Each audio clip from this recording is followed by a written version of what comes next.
Vou resumir rapidamente para vocês os 10 primeiros versículos da primeira carta de Paulo aos Tessalonicenses.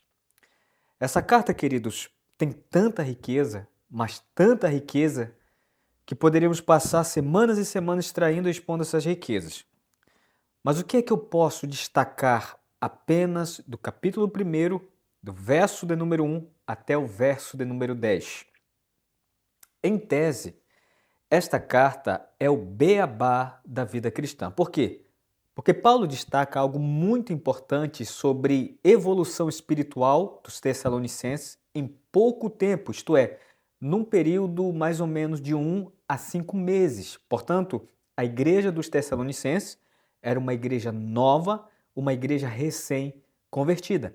Então, Paulo dá ênfase nesses textos à conversão e seus efeitos, igualmente a dinâmica poderosa do Evangelho na progressão espiritual dos Tessalonicenses.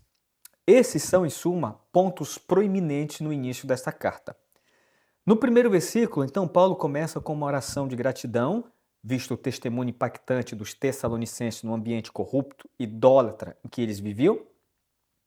Ele destaca algumas virtudes cardeais da fé cristã, que são marcas de uma igreja verdadeira, marcas que compõem o modelo segundo Deus de igreja para todos os tempos e em todas as épocas. Estas marcas, precisamente, podemos chamá-las de a tríade da fé cristã, isto é, a fé, o amor e a esperança.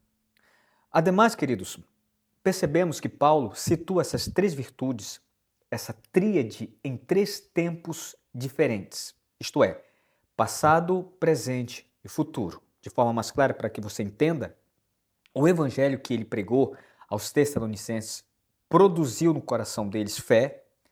A fé, em consequência, produziu a prática de obediência a Deus, que foram efetuadas no passado, preservada por Deus, isto é, continuaram no presente, obviamente pela dinâmica do evangelho nos corações deles, que resultou no amor ao próximo e, por fim, a esperança, que gerou paciência em relação ao futuro. Especificamente, esperança no que concerne a volta do Senhor Jesus Cristo.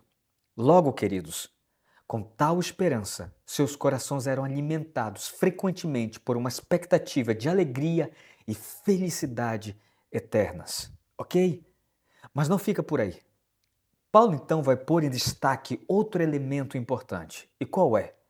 A dinâmica poderosa do evangelho como algo que não somente impulsionou os Tessalonicenses a Cristo, ou algo, amados, que somente foi o pontapé inicial de uma nova vida em Cristo, como por exemplo um carro que precisou de um empurrão para funcionar e depois não precisou mais.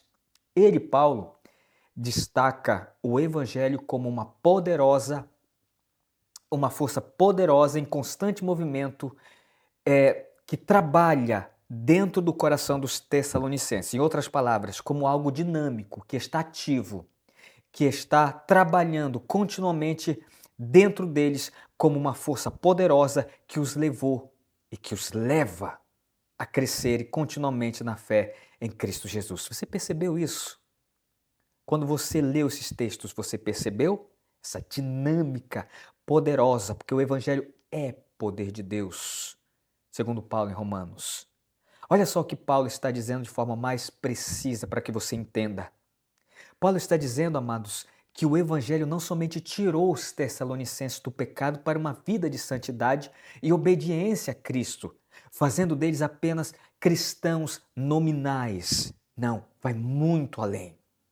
O evangelho que eu supracitei, que é o poder de Deus, segundo Paulo, igualmente é na carta aos Romanos, o evangelho que é poder de Deus fez deles cristãos melhores, mais santos, mais fervorosos, mais ativos na fé. Sabe por quê? Porque, queridos, o evangelho está em constante trabalho. Ele não é como um objeto, por exemplo, um vaso de flores que você coloca no canto da sua sala para decorar a sua casa e lá ele fica estático, sem se mover. O Evangelho não é estático, não é um objeto estático, ele é mais do que isso. Ele é uma força poderosa que está trabalhando constantemente, agindo constantemente, poderosamente, para tornar os cristãos melhores em sua fé. Cristãos mais apaixonados por Cristo.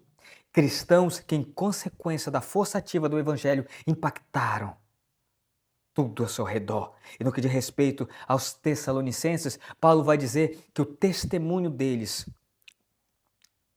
o comportamento deles, impactaram facilmente a província da Macedônia e da Acaia.